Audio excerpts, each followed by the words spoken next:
Salud. ¿Y usted cómo está? Siempre feliz porque estar en Encuentro Informal es un motivo para brindar por todas las cosas buenas que nos da la vida. Hoy estamos en nueva temporada. Charlie Mariotti Paz está con nosotros, aspirante a diputado por la circunscripción número 1 del Distrito Nacional, el Así PLD. es. Una interesante conversación que te invito a que permanezcan con nosotros para que la escuches de principio a fin. Pero alguien vino al encuentro. ¿Y sabes quién vino? Sí. Vino al encuentro Olga Fernández. Salud. Salud.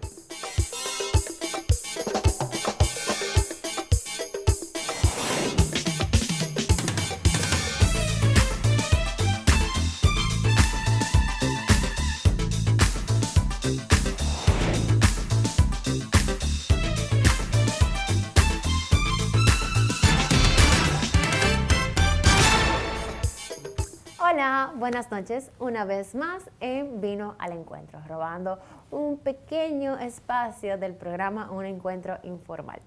En el día de hoy vamos a estar hablando sobre algo fresco y que nos va a servir bastante bien en esta temporada. Ya estamos saliendo del verano, ya llegan las épocas festivas, Navidad, eventos, bodas, reuniones familiares y el vino definitivamente es una de las opciones en estas ocasiones.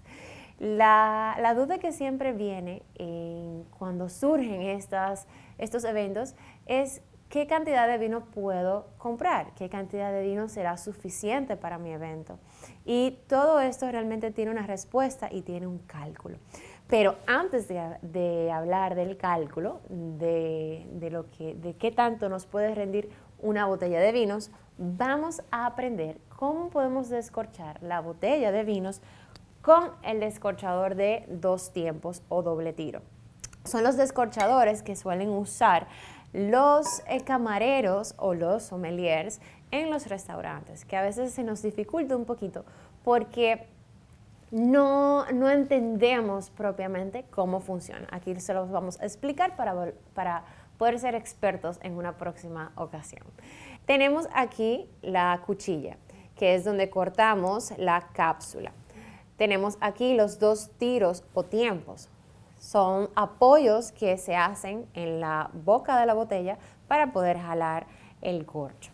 Tenemos obviamente la espiral, que es la que introducimos en el corcho, y tenemos el mango, que es donde podemos hacer la fuerza para jalar y sacar finalmente el corcho. Entonces, ¿cómo funciona realmente?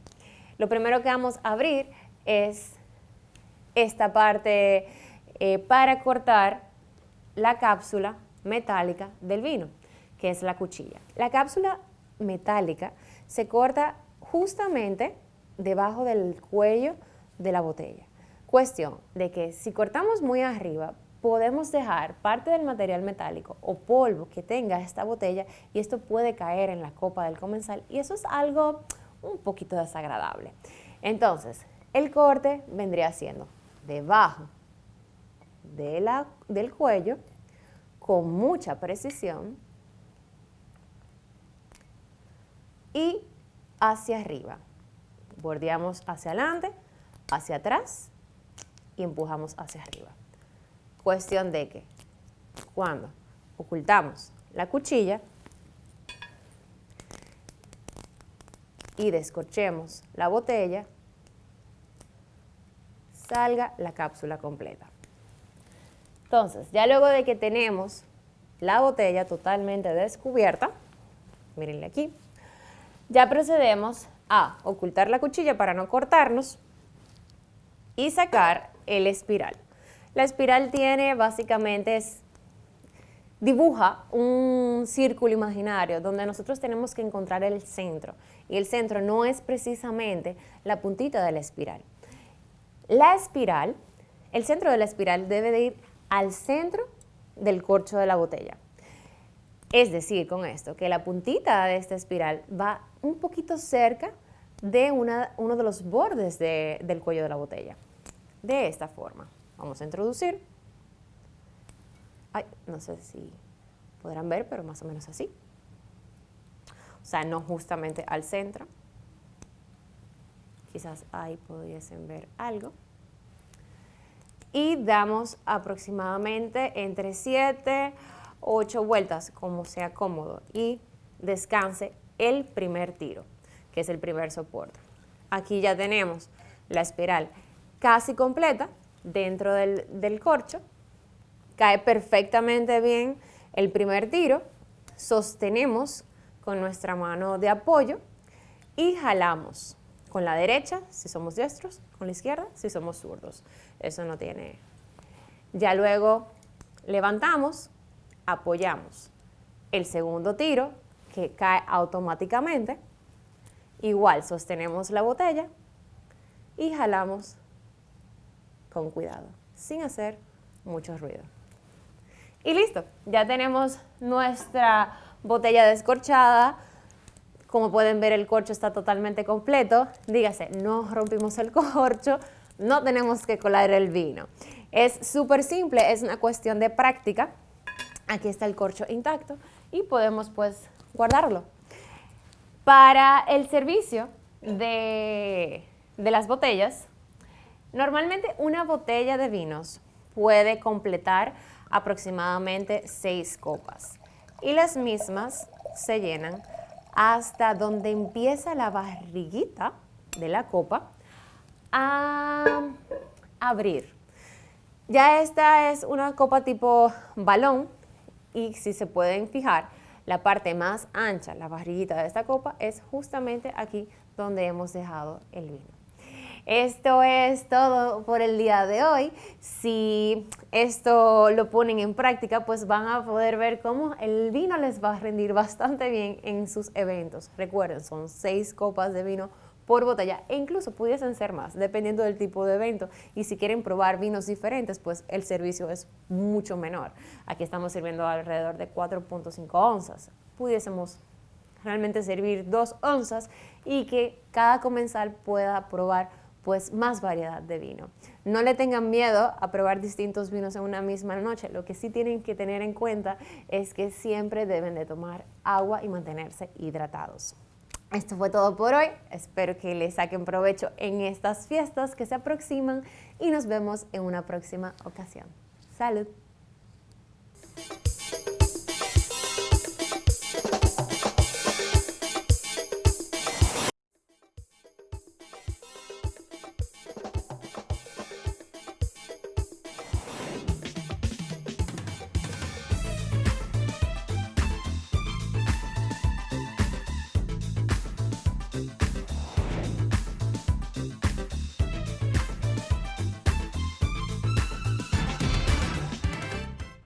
¿Ha pensado alguna vez que la madera, pues ponerle una iluminación, pueda considerarse una obra de arte? La respuesta es Ilumiarte, yo creo que ahí tenemos buena opción para eso. así es, Ilumiarte, es nuestro emprendimiento. Salud.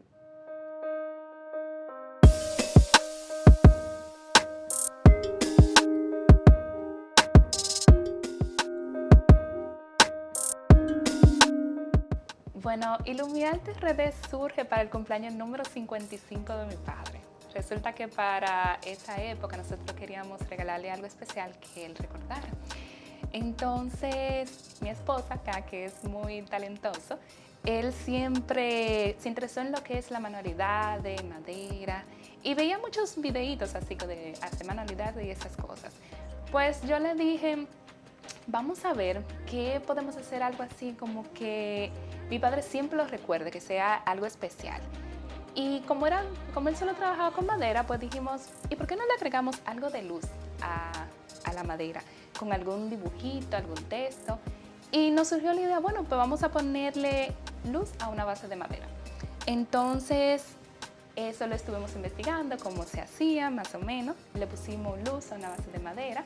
Utilizamos el acrílico porque al ser material translúcido, la luz puede proyectar más fácilmente a través de este material.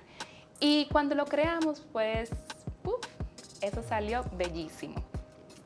Se lo enseñamos a mi padre, a él le encantó, él se lo enseñó a todos sus amigos, a sus familiares, y mi padre nos dice, pero mija, pero esto está muy bello, esto se puede incluso hasta comercializar y vender a personas porque es un detalle, un regalo muy bonito.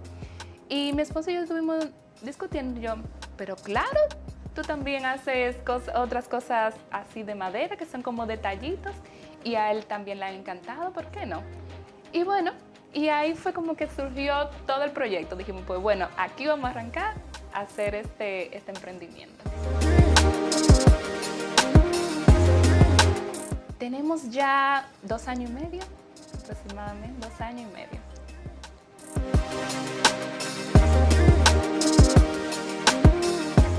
Bueno, como para esa época iniciamos primero con las lámparas, pues dijimos, bueno, Illumi, de iluminación, de lámpara, estamos haciendo lámparas. Arte son cosas artísticas, manualidades, pues elegimos el nombre de arte y RD porque estamos en República Dominicana. Entonces pues elegimos Illumi Arte RD.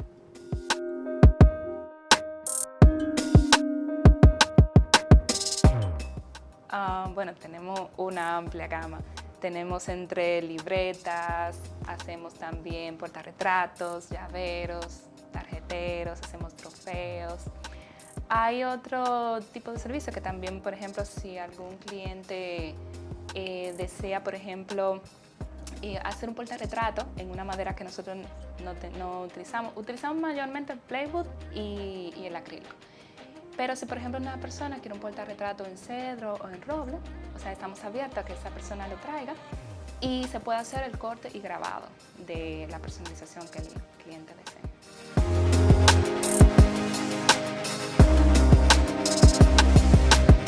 Mi esposo es el artista. De las técnicas. Todos los diseños se hacen vía computadora.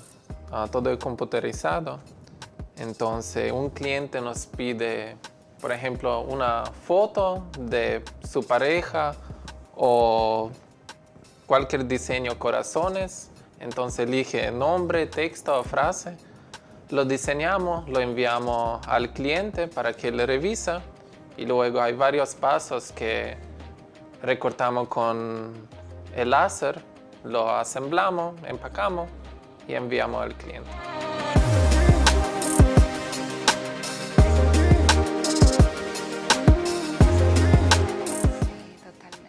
Sí, sin redes sociales no existimos.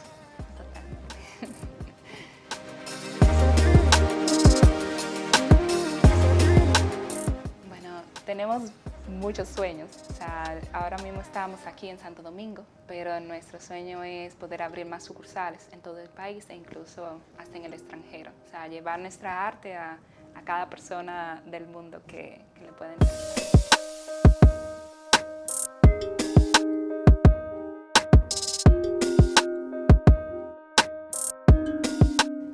Bueno, yo le recomendaría en primer lugar que ponga su proyecto en manos de Dios. O sea, yo soy una persona creyente y sin Él no creo que nada funcione. O sea, eso es lo primero. Y lo segundo es que si tienen alguna idea, cualquier idea es buena, siempre que la pongan en práctica y que les surja de avance para su vida.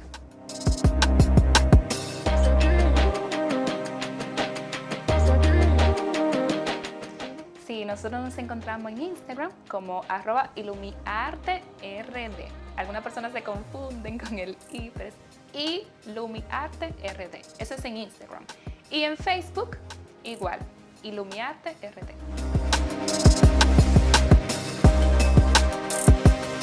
Contacto vía WhatsApp 809-743-0955.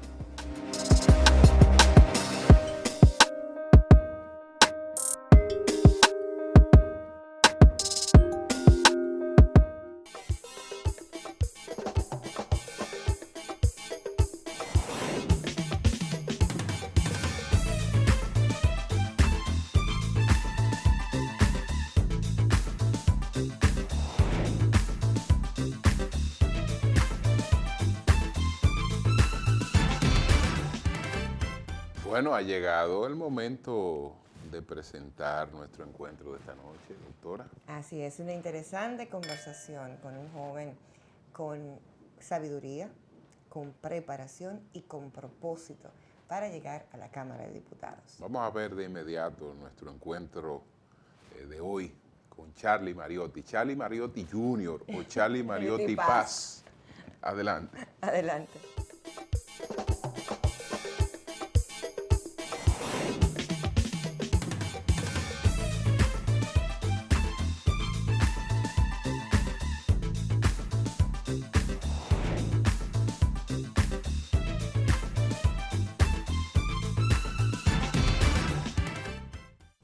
Bueno, señores, tal y como anunciamos, nosotros Exacto. estamos ya en renovación. Estamos en nueva temporada. Nueva temporada. ¿Eh? Muy buenas noches, muchísimas gracias por la invitación, don Julio, a todos ustedes y a todos los que nos sintonizan. Esta nueva temporada la hacemos juntos. Así es. Así es, así es. Bueno, sabemos, Charlie, que en tu caso la política viene de sangre, ¿no? Así es. Uno cuando viene de estas familias politizadas, digámoslo así, se mantiene muy vinculado. En mi caso particular, mi papá empezó a aspirar cuando yo nací, justamente Sí. en el año 91.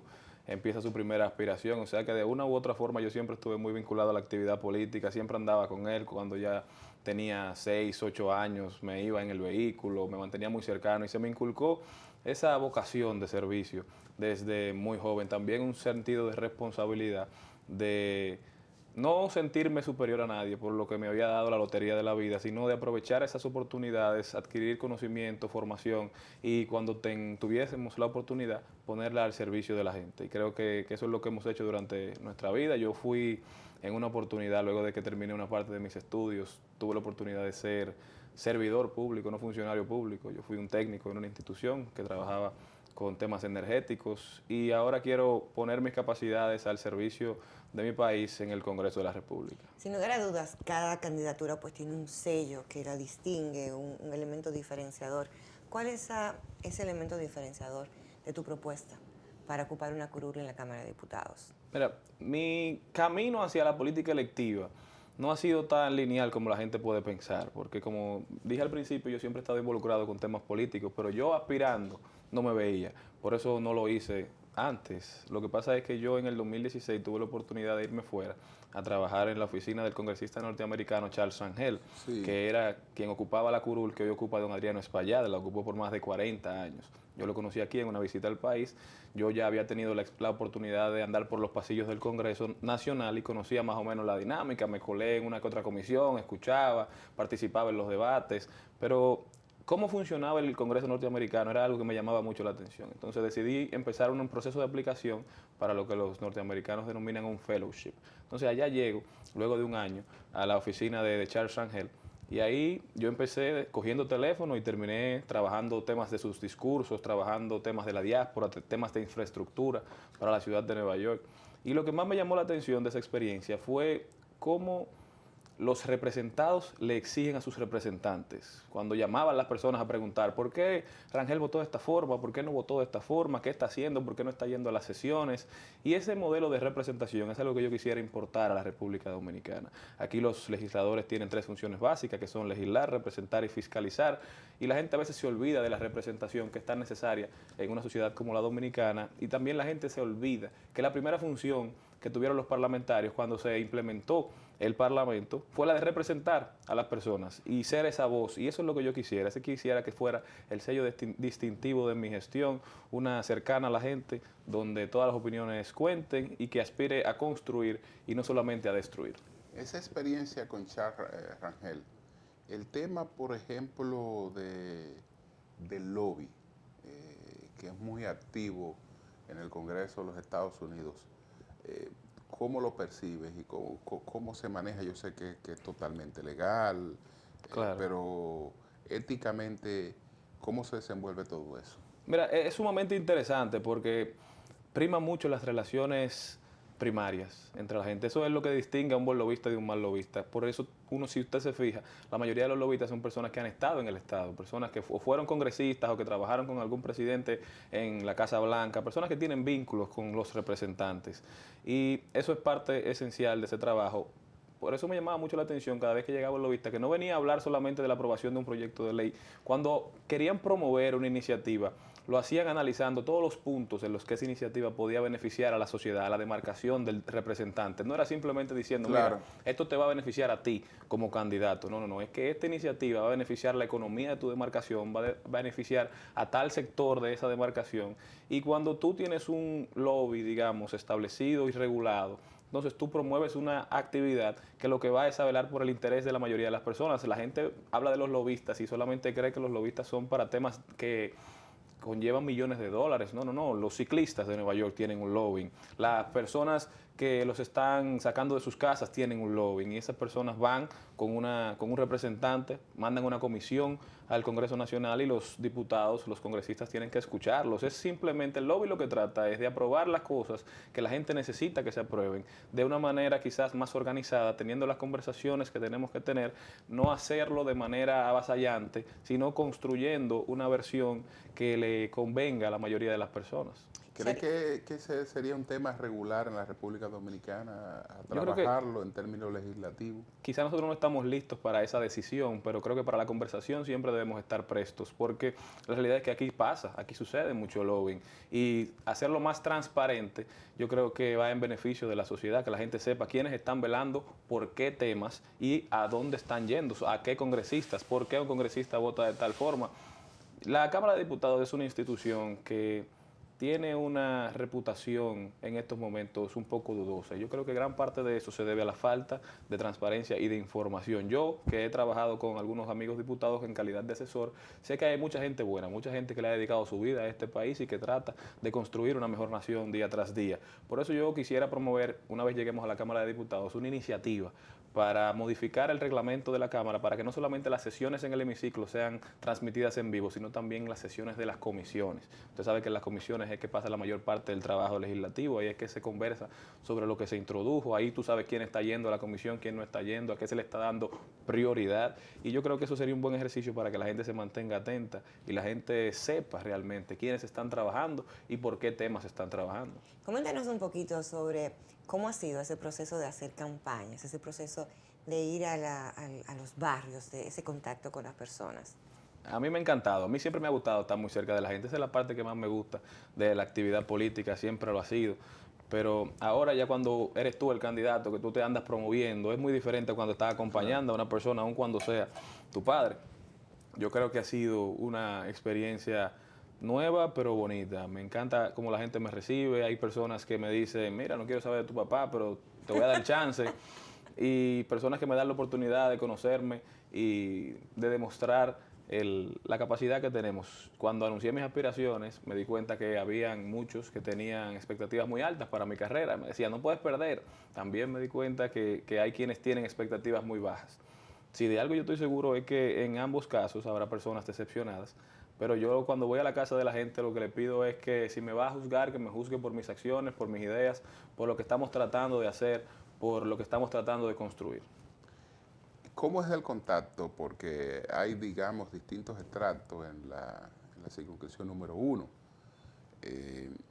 Gente que se puede visitar a sus casas en sectores populares, pero hay gente que es inaccesible realmente por la forma, las torres y las cosas. Entonces, ¿cómo se establece contacto con una y con otra? A través de amigos. Yo decidí aspirar por esta demarcación porque fue donde nací, fue donde me crié, fue donde fui a la escuela, es donde me congrego, fue donde me enamoré, donde me casé, donde hago vida pública y privada. Entonces, a través de amigos hemos llegado a todos los distintos lugares. Yo practiqué pelota, jugué béisbol, jugué básquetbol, perdón, y practiqué otras disciplinas que me han permitido conocer gente de todos los sectores de la capital. Entonces, donde quiera que tenía un amigo, donde quiera que tenga un amigo, simplemente le pido que me haga una reunioncita con su círculo más cercano, si es en una torre con sus vecinos, si es en un sector popular con los que los rodean también, con sus amigos, con las personas con las que se vinculan de manera diaria, con los compañeros de trabajo.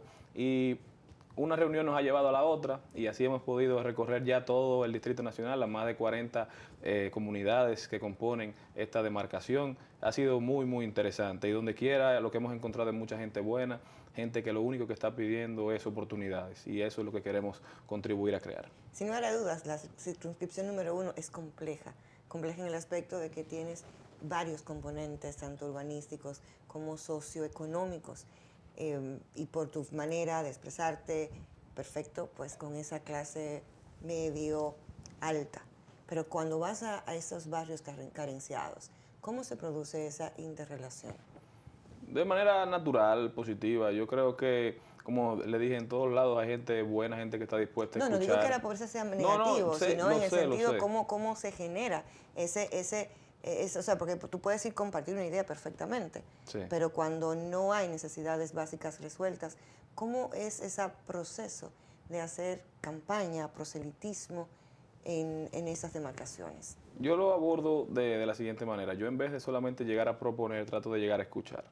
Primero hacemos un levantamiento, nos sentamos con la gente, nos sinceramos, le explicamos cuáles son nuestras intenciones, nuestras pretensiones, pero sobre todo les pedimos que nos cuenten ellos cuáles son las principales problemáticas del sector, qué es lo que más los agobia, porque uno puede solamente llevarse de las encuestas, pero yo prefiero ir al territorio y escuchar qué es lo que está pasando. Creo que solamente así uno puede construir una buena propuesta legislativa que toque todos los puntos, por lo menos la mayoría de los puntos que a la gente más le preocupa para tratar de construir una mejor ¿Y sociedad. te has percatado de algunos contrastes? ¿Te has encontrado con temas que los estudios no te están identificando en su magnitud o cosas que eran desconocidas? Increíblemente, hasta en un mismo sector hay calles que no tienen problemas con el agua y sin embargo hay otras que sí, que tienen problemas con el acceso al agua. Eso me ha llamado mucho la atención. Es el caso, por ejemplo, del kilómetro 8,5. En la parte más cercana a la Independencia tienen problemas con el agua a veces, y en la parte más cercana a la Enriquillo, ahí a la José Contreras, entonces el agua no es un problema, no es un tema. Yo creo que es esencial que en República Dominicana el agua deje de ser un favor y empiece a ser un derecho, y por eso me interesa también ser parte del Congreso Nacional para tener una conversación seria sobre la aprobación de la ley del agua, que es un recurso natural fundamental. Sabemos que es un recurso limitado, incluso sabemos que en algunos países se ha optado por privatizarla. Aquí se dice que no hay intención, sin embargo, esa ley que se depositó en el Congreso Nacional tiene tiene un capítulo completo de privatización del agua. No estoy diciendo que esa sea la intención primaria, pero sí quisiera ser parte de esa conversación, porque nosotros no podemos seguir operando de la manera en que lo estamos haciendo. ¿Y preocupaciones comunes, cuáles son, por ejemplo? ¿De los sectores o míos? De los sectores, sí. La delincuencia, cuando tú vas a los sectores, la gente se siente arropada por la delincuencia, hay una inseguridad enorme, la desconfianza en las figuras de autoridad, eso es lo que más escuchamos también, que es algo que me preocupa altamente. No puede ser que los que están llamados a protegernos sean personas que lo que infunden en la persona sea miedo. Yo creo que esas son conversaciones que nosotros tenemos que empezar a tener de manera seria, porque una sociedad que no se siente confiada ni siquiera de quienes los rodean nunca podrá ser una sociedad feliz. Sobre la economía, ¿qué escucha y sobre el costo de la vida? Mira, don Julio, eso es un tema que muchos han querido analizar y politizar, pero la realidad es que la gente le está pasando mal en los sectores más populares y en la clase media también. La canasta básica familiar ya no puede ser alcanzada ni siquiera con 2 sueldos mínimos en un mismo hogar, cuando sabemos que en República Dominicana la mayoría de los hogares son monoparentales hoy en día, lamentablemente. Entonces nosotros tenemos que legislar a favor de los que más lo necesitan, tenemos que empezar a poner el corazón en el oído del pueblo, porque que nosotros, si seguimos por el camino que vamos a provocar un estallido social. La gente no está pudiendo completar la compra de su casa, y entonces lo estamos poniendo en las manos de usureros que tienen que incurrir a ellos para empezar a gestionar los gastos de la casa. Eso no es posible. Yo creo que el gobierno tiene que hacer un ejercicio de sinceración y de tratar de paliar las necesidades económicas que tiene la gente. Una de las palabras más utilizadas por los políticos es el tema del manejo del tiempo, del tema de esas agendas generalmente llenas de compromisos. Y un denominador común en muchos de ellos es cómo equilibrar la vida personal y la vida política. Tú, hijo de político y ahora ya desempeñándote en estas lides, ¿qué opinas de ese equilibrio, ese balance, familia y política? Yo creo que eso es esencial, es algo que tenemos que tratar siempre de promover. Mi padre siempre trató de hacerlo, obviamente son otros tiempos, yo todavía no tengo hijos, pero estoy recién casado, entonces trato de dedicarle mucho tiempo a mi esposa, dedicarle mucho tiempo a mi madre, a mi padre, a mis hermanos. Yo creo que la familia es el fundamento de la vida en sociedad y nosotros tenemos que saber dividir la vida profesional de la vida personal. Obviamente a veces se nos complica, pero todo en la vida es balance. Hay cosas que necesitan que uno le dedique mucho tiempo. La política es una de ellas. Aquí no hay días feriados, aquí no hay fines de semana largos. Esto es un trabajo constante, pero siempre hay que sacar un momento para dedicárselo a la familia, para sentarse, para dejar que la mente divague, para uno poder organizar los pensamientos. Cuando nos mantenemos constantemente en acción, a veces por digamos, lo urgente, ponemos en un segundo plano lo importante, y eso es algo que tenemos que tener siempre pendiente. Bueno, señores, vamos a una pausa. Retornamos en esta conversación con Charlie Mariotti Paz.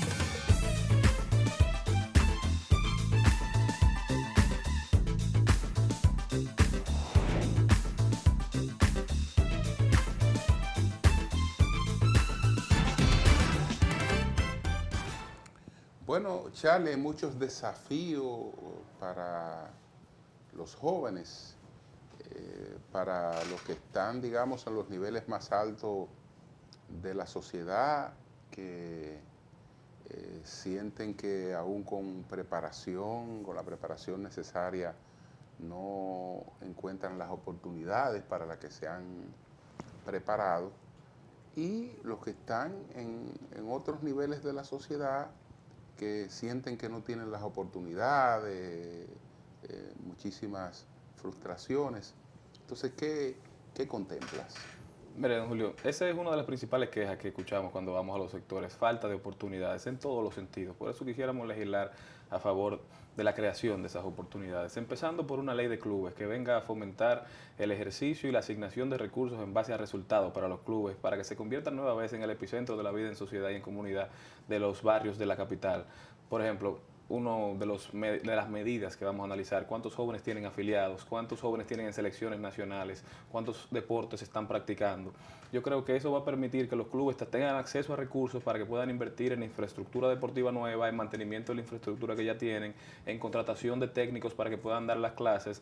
No podemos dejarle el desarrollo de nuestra juventud a instituciones como Creso solamente, necesitan apoyo del gobierno, y yo creo que así lo logramos, creamos oportunidades. Y cuando tú practicas deporte, tú no solamente aprendes herramientas que te permiten ser exitoso en el terreno de juego, tú aprendes a ganar, aprendes a perder, pero también aprendes disciplina, a ser parte de un equipo, a trabajar en equipo, aprendes a ser una persona confiable y una persona que confía en los demás. Se crean mejores ciudadanos, y yo creo que eso sería un paso de avance para la sociedad dominicana. También creo un proyecto de ley para modificar la oferta de exportación de la República Dominicana. Tenemos que diversificarla.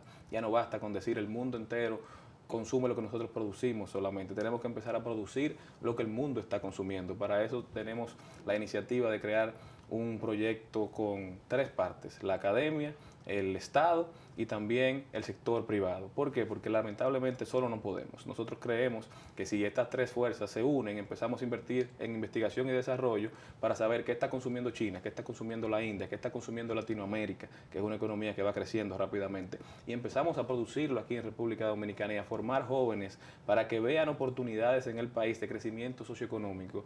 Yo creo que nosotros podemos empezar de verdad a avanzar en el camino correcto. El Latinobarómetro lo demostró: más del 60% de los jóvenes dominicanos, la única oportunidad de crecimiento socioeconómico que ven es salir del país. Cuando el futuro de un país solamente ve su futuro en aguas extranjeras, ¿qué va a pasar con ese país madre, con ese país matriz? Yo creo que nosotros tenemos que empezar a invertir en el presente para garantizar el futuro.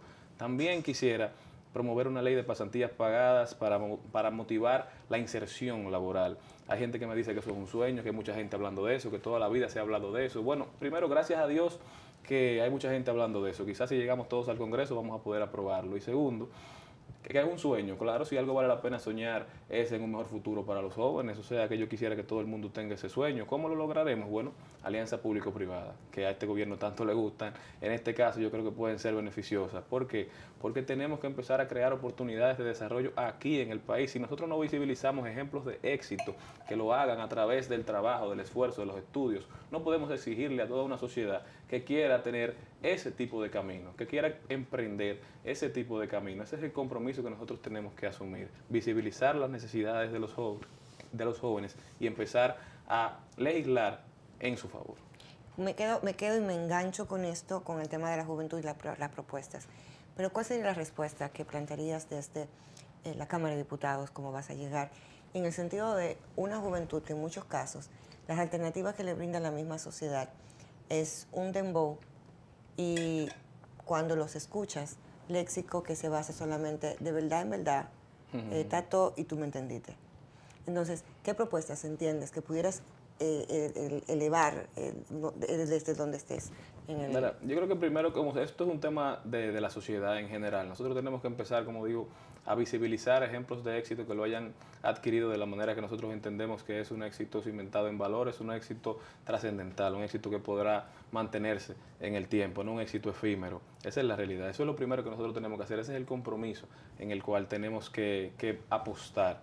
Pero para crear la sociedad que queremos, tenemos que sincerizarnos y empezar a mirar causas y no consecuencias de los problemas y atacar esas causas. Tenemos que invertir en educación. Ya no podemos seguir hablando de una educación de calidad que por años nos ha evadido y cada vez lo hace con mayor elocuencia. Tenemos que empezar a hablar de una educación eficaz y tenemos que transformar el currículum educativo para crear ciudadanos y estudiantes más balanceados, que puedan crecer y desarrollar aptitudes que les permitan insertarse en el mercado laboral, pero también emprender si así lo deciden, en un mundo que va cambiando rápidamente. Tenemos que legislar a favor de las generaciones futuras, empezar a tener conversaciones sobre la inteligencia artificial, cómo va a impactar la República Dominicana, porque si no, cuando llegue nos va a agarrar de sorpresa y no vamos a estar preparados.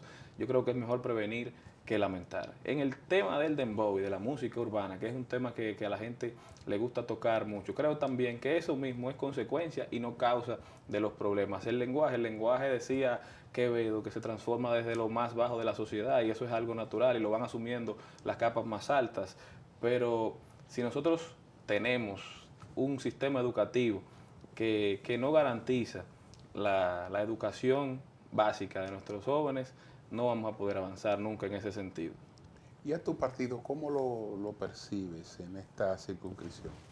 Yo creo que vamos bien, estamos en un proceso de reestructuración, un proceso de renovación de las estructuras medias, eso se ha visto, más del 30% de todos los presidentes municipales y provinciales que salieron del 9º Congreso son jóvenes, y aquí en la circunscripción número 1 estamos en un proceso de revitalización, de reconquista, de reencontrarnos con la población. Vamos a las calles, vamos casa por casa, sector por sector, nos sentamos a escucharlos. Tenemos una oferta renovada en todo el sentido, con lo mejor de lo de siempre, con lo mejor que tenemos y con lo mejor de lo nuevo. Estamos tratando de ponernos al servicio de la comunidad y de aportar lo más posible. Las mediciones dicen e indican que vamos creciendo, todos monolíticamente unidos detrás de nuestro candidato presidencial. Hay cosas que se heredan. Obviamente esa facilidad de comunicación ahí y de expresión. Tratando. No lo logras, pero a ver, también heredaste eso de saber bailar, porque he visto a don Charlie, y a Margot dando sus pasos ahí y bailan súper bien. Hacemos ¿Se heredó? algo. No me defiendo. No, un asunto. O bailas bien o bailas bueno. Bueno, o te defienden la No he pica. recibido quejas. No he recibido quejas todavía. Una que otra, ¿verdad? Pero yo creo que me defiendo. ¿Algún género en particular que te guste? Me gustan todos. Mira, yo soy fanático del rap, soy fanático del reggaetón, pero me encantan las baladas, me encanta la vieja trova, la nueva trova. Me encanta, ¿qué te digo? Todo. Yo soy un amante de la música en sentido general. Me encanta la bachata, me encanta el merengue. Me gustan mucho los artistas dominicanos. La llamada música alternativa, que no sabemos a qué es una alternativa, pero así que se les denomina. Sí. Me gusta mucho todos los géneros. Yo soy un amante de la música. Mi playlist es muy diverso. Tú puedes estar escuchando Te Busco de Víctor Víctor, interpretado por Celia Cruz, y cambiar a una canción de Rochi y RD, y la dos me la voy a saber igualito. Es mentira. Es mentira. ¿eh? Exactamente. Sobre el manejo de las redes sociales, ¿qué piensas y qué y qué recomiendas, porque sabe que las nuevas y hasta las viejas generaciones hoy la mayor parte de su tiempo lo dedican a estas redes. Claro. Entonces, hay comunicación, pero hay mucha entretención, sobre todo, que sirve de poco. Entonces, ¿qué tú recomiendas? Es un tema complejo. Yo creo que sí, vivimos en la sociedad de la información, pero no necesariamente del conocimiento. Nos pasamos el día leyendo, pero ¿qué tanto retenemos de lo que leemos? Porque son posts cortos, son, digamos, encabezados, y uno se pasa de encabezado en encabezado, y al final, cuando cierra el celular, por lo general vuelve y lo abre porque no sabe qué fue lo que vio ni qué fue lo que no vio. Yo creo que las redes sociales no son buenas ni malas, todo depende del uso que tú le des. Hay un libro de una autora norteamericana, ahora no recuerdo el nombre, pero se llama Armas de Destrucción Matemática. En inglés es Weapons of Math Destruction, que habla de cómo los algoritmos van manipulando todo lo que nosotros consumimos y dejamos de ser los dueños de nuestras decisiones porque nuestras decisiones están fundamentadas en lo que consumimos, en lo que vemos, en lo que nos rodea, y cuando tú no decides lo que ves, entonces eso quiere decir que tus decisiones no las estás tomando tú. Yo creo que esto debe ser un llamado de alerta que nosotros tenemos que hacer, de proteger nuestra capacidad de razón y de decidir nosotros qué es lo que vemos, qué es lo que consumimos. Una, digamos, de las razones que me motivó a mí a incursionar en la radio fue esa misma, de crear el contenido que yo quería ver, tratar de crear contenido de calidad, contenido que sume, además de que entretenga, porque lamentablemente vivimos en una sociedad que anda buscando constante entretenimiento y donde tenemos a diversas multinacionales peleándose siempre por nuestra atención. Yo creo que las redes deben ser asumidas como un elemento de formación, no como un elemento de destrucción, y nosotros tenemos que ser parte esencial, pero eso lo logramos con acompañamiento, teniendo la conversación con la gente y llamando a la gente a ser un poquito más desconfiada con lo que ven en las redes sociales. Antes, usted leía una publicación en un medio tradicional y ya la daba por cierto porque sabía que pasaba por unos filtros editoriales y que para llegar al público, para llegar a sus manos, ese periódico había pasado por las manos de muchas personas. Ahora cualquiera tiene la posibilidad de publicar una noticia sin pasar por ningún filtro. Usted no sabe cuál es la intención de esa persona, si lo que quieren es generar clics, hacer dinero con usted, o si lo que quieren es manipularlo a favor de algún pensamiento. Y yo creo que esa es la responsabilidad como usuarios de estos tiempos que tenemos, qué reproducimos, qué vemos, con qué interactuamos. Yo a veces veo posts de las hermanas Kardashian, que son muy famosas ahora, y veo que el post tiene 2000 comentarios y la gente lo que comenta es: estas mujeres, ¿qué es lo que hacen? ¿Por qué son famosas estas mujeres? No saben hacer nada. Y se preguntan por qué le siguen apareciendo noticias de estas mujeres. Es que los medios no analizan si su comentario fue bueno o malo. El algoritmo no analiza si tu comentario fue bueno o malo. Lo que analiza es que estás comentando, que estás haciendo engagement con la publicación, y te van a dar más de eso porque eso es lo que les está generando tu atención. Entonces es hacer un uso inteligente de las redes sociales, usarlas nosotros a ellos, no dejar que nos usen a nosotros. También hay que hacer un ejercicio, los creadores de contenido, de saber dividir y marcar una distancia entre lo igual y lo mismo. Porque lo mismo, el cerebro humano lo repele. Cuando tú ves dos cosas parecidas, tú dices: esto ya yo lo vi, esto no quiero seguirlo viendo. Pero el peligro radical está en lo igual, porque lo igual te adormece, lo igual te hace mantenerte 2 horas viendo una serie de la misma vaina, porque tú simplemente pensabas que era algo diferente. Y eso lo que nos hace es que caigamos más profundo en nuestros sesgos y no tengamos la posibilidad de escuchar a personas que no piensan de forma diferente a nosotros, que es la base de la vida en comunidad, la base de la vida en sociedad, esa capacidad de, aun cuando tengamos puntos encontrados, sentarnos en la mesa del diálogo para encontrar soluciones a los problemas que nos preocupan como sociedad. Y debo decirte que me encantó escucharte cuando hablabas de que lejos de ir a... Bueno, pero primero escuchas. Y la escucha en un político es lo que marca la diferencia, es lo que le genera la conexión con su electorado, con la población. Ya en los minutos finales, ¿por qué cuando pasen las encuestas decir: mi diputado es Charlie Mariotti Paz? Bueno, primero porque aspiro a representar a mi demarcación. Creo que estar al margen no es una opción. Quisiera que me permitan poner mis capacidades al servicio del pueblo dominicano desde el Congreso Nacional, de llevar al Congreso las conversaciones que a la gente de verdad le interesan para resolver los problemas que por tanto tiempo nos han preocupado. Yo creo que algo importante que debo recalcar es que cuando inicié mis aspiraciones, alguien me hizo la siguiente pregunta. Me dijo: ¿qué propondrías si el gobierno actual, si los diputados actuales lo estuvieran haciendo bien? ¿Cuál fuera tu propuesta si no pudieras atacar, si tuvieras que construir? Y así lo hemos tratado de hacer, con propuestas, con escuchar, con esfuerzos y con la mejor de las intenciones. Por favor, si le preguntan, Charlie Mariotti, diputado, por la circunscripción número 1 del Distrito Nacional, me comprometo a dar lo mejor de mí, a tratar de lograr construir, como dice Abel Martínez, la mejor República Dominicana de toda la historia. Bueno, éxito. Amén. Gracias. Bendiciones Gracias por infinitas. estos votos. Salud.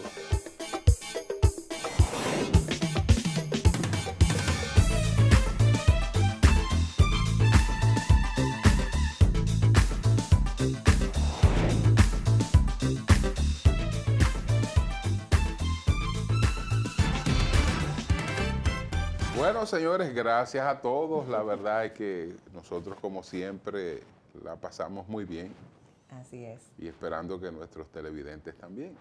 La promesa de reencontrarnos.